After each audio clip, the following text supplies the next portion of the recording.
Hello, Namaskar and a very good afternoon to all the viewers watching our sessions out there. This is Simran Singh and you are all watching this particular live interactive session of NCERT on eVidya channel number 8.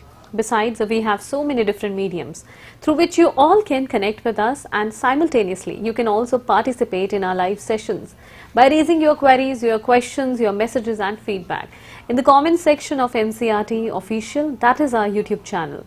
So for another half an hour for all class 8 students, we have a session of English where we are going to discuss a poem titled as The Ant and the Cricket. So we also have a guest in the studio providing us more insights into the conversation. But before introducing you to the expert for the day, I would also like to inform you a bit about G20 presidency. We are proud of the fact that India assumed the G20 presidency and will convene the G20 Leaders Summit for the first time in the country in this year, that's 2023. The nation is deeply committed to democracy and multilateralism. India's G20 presidency would be a watershed moment in her history as it seeks to play a very important role by finding global pragmatic solutions for the well-being of everyone, and in doing so, manifesting the true spirit of Vasudhaiv Kutumbakam, or should I say the world is one family. So let's get back to our conversation of English, and here in the studio we are joined by Professor Saryug Yadav. Namaskar sir, good afternoon. Good afternoon. Sir, we welcome you in the conversation. Sir is serving as a professor at Department of Education and Languages NCERT, and viewers in the conversation, if you have any of the doubts, then here is our contact number that's flashing on your screens. So feel free to give us a call at 8800440559, and the specific mail ID for class 8 where you all can reach out to us is dth.class8@ciet.nic.in. So without further ado, let's begin the conversation. So sir, over to you. Thank you. Now I welcome all the students and viewers who are interested in class 8 English. The poem which has been taken from Honeydew. The title of the poem is The Ant and the Cricket. Friends, you know that poem is something very important genre in literature, and this is a poem which comes under the category of a fable. Fable, again, I would like to just explain in the beginning before taking up the poem as such, that fable is a kind of a story. It may be in prose, it may be in verse, in which characters are normally animals, other creatures, and they are treated in such a way that the poet treats them as human beings. And through the story of animals or other creatures, the poet wants to give a message, a moral, which is very relevant in our day-to-day life for the people in the world. Here also we are going to read today a beautiful poem, a very relevant poem. The title is The Ant and the Cricket. Through this small poem, the poet wants to give a message that a person who is lazy has to suffer a lot, and one has to be very prompt in life in order to lead a peaceful and happy life. So before analyzing the poem, first of all, because you know that poetry has to be enjoyed first, and it can be enjoyed through reading. So let me recite the poem first of all, then we will come to analysis part or the meaning part. Friends, so let us begin the poem. A silly young cricket, accustomed to sing through the warm sunny months of gay summer and spring, began to complain when he found that at home his cupboard was empty and winter was come, not a crumb to be found on the snow-covered ground, not a flower could he see, not a leaf on a tree. Oh, what will become, says the cricket, of me, at last by a starvation and famine, made bold, all dripping with wet and all trembling with cold, away he set off to a miserly aunt, to see if, to keep him alive, he would grant him shelter from rain, and a mouthful of grain he wished only to borrow. He would repay it tomorrow, if not, he must die of starvation and sorrow. Says the aunt to the cricket, I am your servant and friend, but we aunts never borrow, we aunts never lend. But tell me, dear cricket, did you lay nothing by when the weather was warm? Quoth the cricket, not I.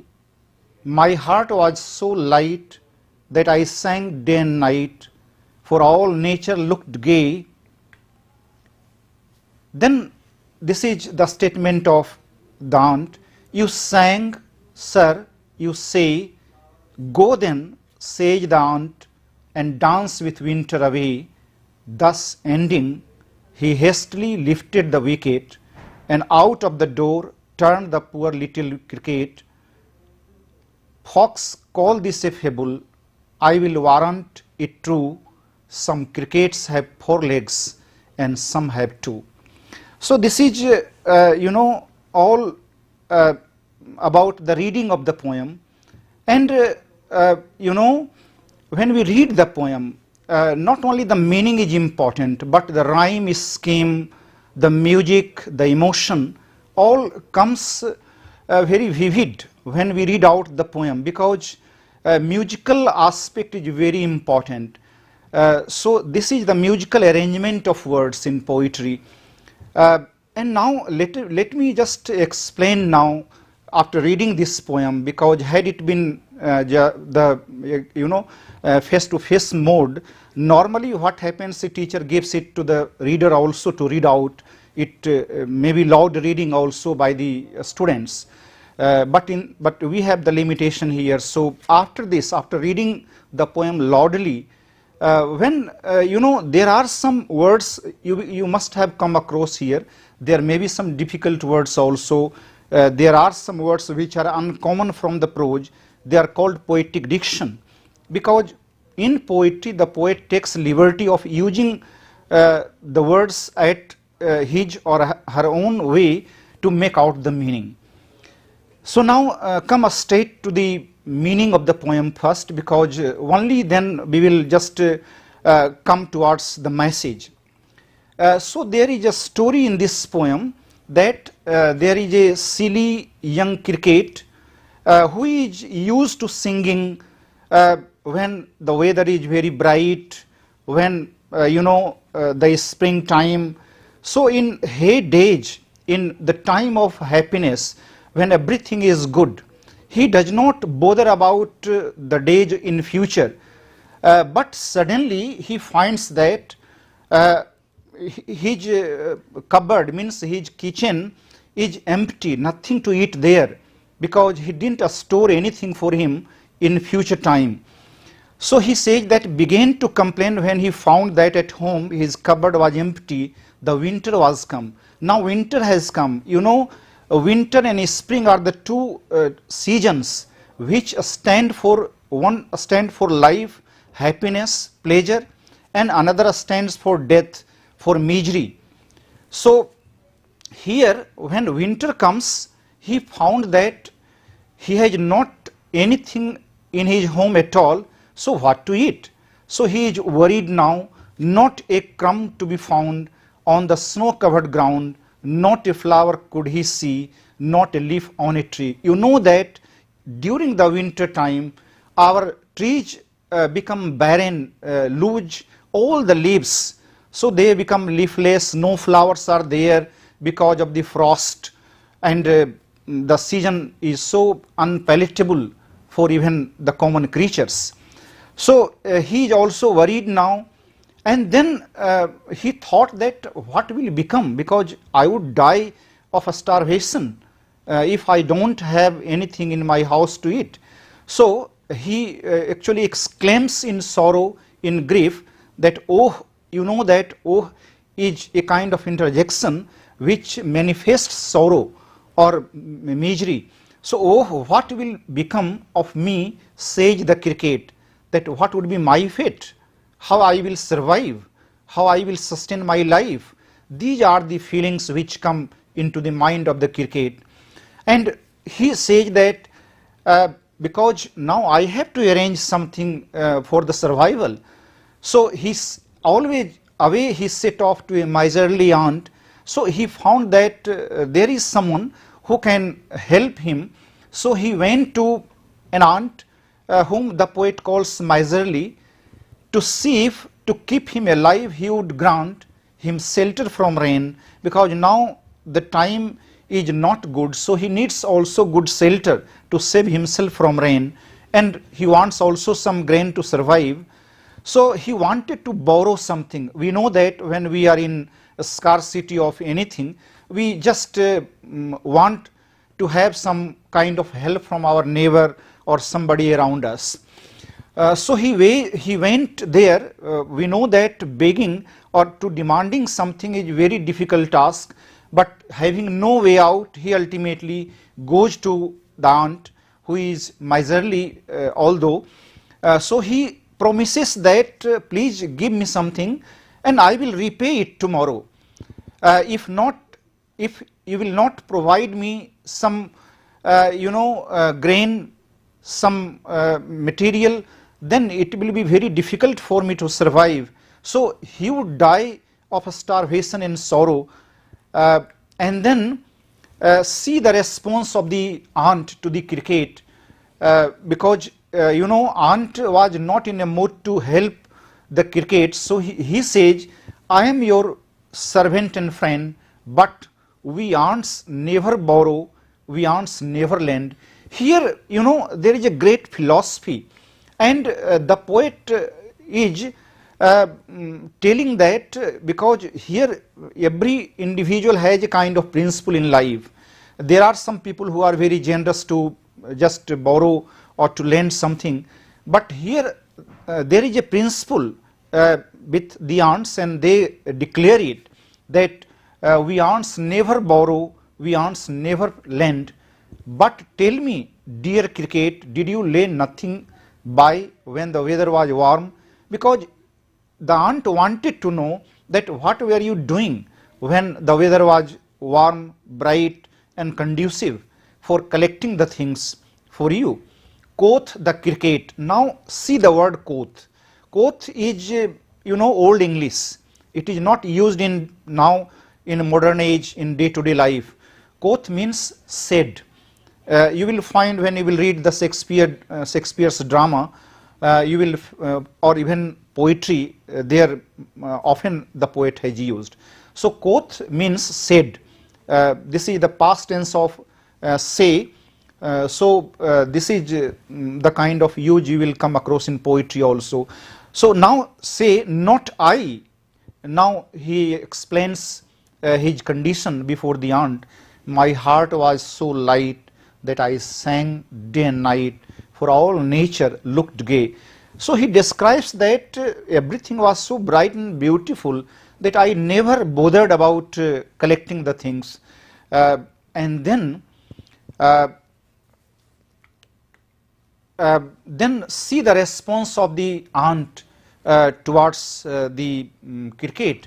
You sang, sir, you say. This is in dramatic form. You see, this is a conversational tone. It makes it very lively.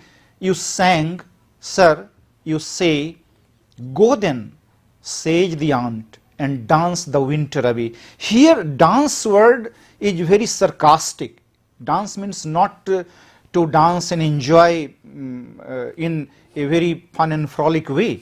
Here actually this is very sarcastic. In literature, in poetry, we find also the use of irony. We find the use of sarcasm. So here it has been used sarcastically. It means that when you had your good days, you enjoy your life, you sang, you danced, and you didn't bother about saving anything for your future. So again now you go and dance in the winter. Thus ending, he hastily lifted the wicket. Wicket means a small door. Actually, he didn't entertain him very, respectfully. The aunt just made a kind of remark, negative remark, rather sarcastic remark, and he didn't delay in closing his door. He hastily lifted the wicket means he just closed his small door from where the cricket came inside the door, and out of the door turned the poor little cricket, and now he was standing outside the door. Folks call this a fable. Now the concluding remarks of the poet, that normally people may call it a fable. As I told you that fable is a poem, it may be a narrative because it is a story in which birds, beasts, animals, they are treated like human beings. They had the capability to talk, to express their ideas in just like human beings. So folks call this a fable. Folks means people. In public, people may call it a fable, just a story about animals. I will warrant it true, but the poet says that I will not allow them to call it only a fable, but it is as true as anything in the world. And he has also gave the punching line in the last concluding line, some crickets have 4 legs and some have 2. It is not applicable only with the crickets in animal world, but it is also applicable equally with the human beings, that people are like crickets in the human forms also in our society. They enjoy their life when they have very happy days, but they don't bother about their future, and the result is the same. They also reap the tragic harvest like the cricket. Finally their life become miserable. But what we get the final message from this poem? This is all about the meaning of the poem, and I believe that this poem has its own rhythm, music, and when we analyze line by line the poem, we find that it has a great message, because normally in a fable the message is very powerful.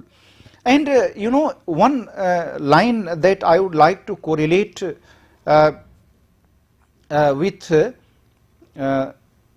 here when he says that but we aunts never borrow, we aunts never lend. Actually this comes very close to a philosophy given by William Shakespeare in his drama Hamlet. It is from Act 1, Scene 3, where Polonius, a character, advises Lauretus that neither a borrower nor a lender be, for loan oft loses both itself and friend, and borrowing dulls the age of husbandry.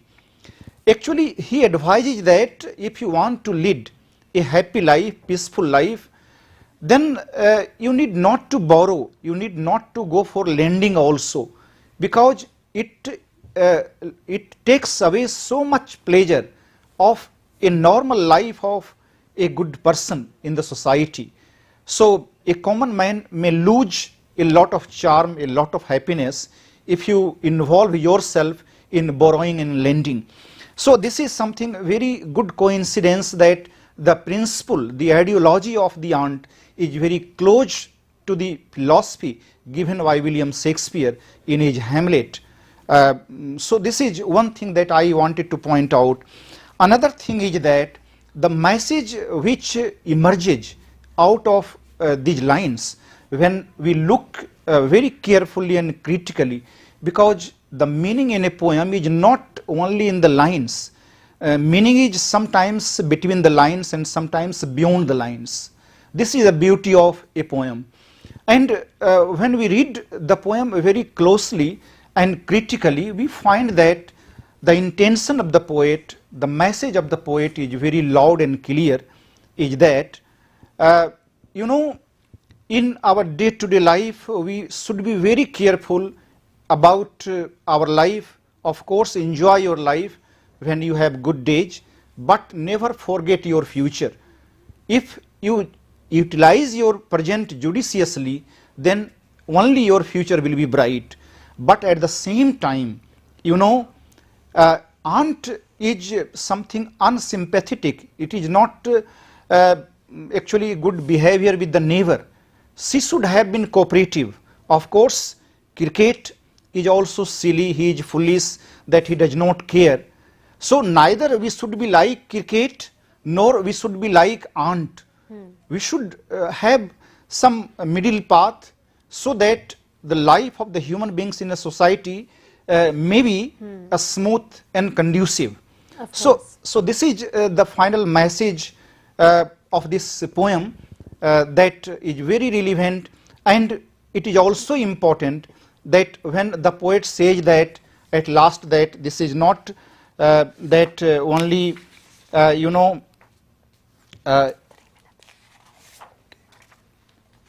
he says that some crickets have 4 legs and some have 2. Some have 2. You know, actually it is because people or readers should not think that this is only the foolishness of the cricket. But we people also, we are in the human forms, we called you know the most efficient creatures on the earth. But despite of the fact that we are very wise, we are very, you know, careful, but we people also are vulnerable and we commit blunders sometime. So it is also a warning to those people who are very careless about their future and they don't save for bad days. So this is all in brief about this poem. And you know, there may be some difficult words also here. So according to the requirement of the readers, they may be sorted out, and here in the... Of course, sir. Yes. And I believe that our viewers have taken a note of the important areas that discussed in the poem. So we would have loved to continue the session, but due to paucity of time, we'll have to conclude it here itself. Thank you so much, sir, for being a part of this conversation and shedding important light and a beautiful message through this poem, that is the ant and the cricket. And a word of thanks to all the viewers for connecting with NCERT in this particular live interactive session of English. Before wrapping up this discussion, an important piece of information regarding the availability of NCERT textbooks. NCERT textbooks for the academic year 2023 to 2024 are available all across the country. These textbooks may be directly purchased from the sales counters that are located in New Delhi, Ahmedabad, Kolkata, Bangalore and Guwahati. The sales counters are functional on all the weekdays including gazetted holidays, also on Saturdays and Sundays, and the timings would be 9:30 a.m. in the morning till 6 p.m. in the evenings. You all may place an order online for the books through the website that is flashing on your screens. It is ncertbooks.ncert.gov.in, and you'll be able to receive all the books at your doorstep with no delivery charges. If you want to download the PDF version of the soft copy of NCERT textbooks, then they can always be downloaded through NCERT Diksha ePathshala website and our mobile application. In order to know more about the authorized vendors, the website of NCERT would be www.ncert.nic.in.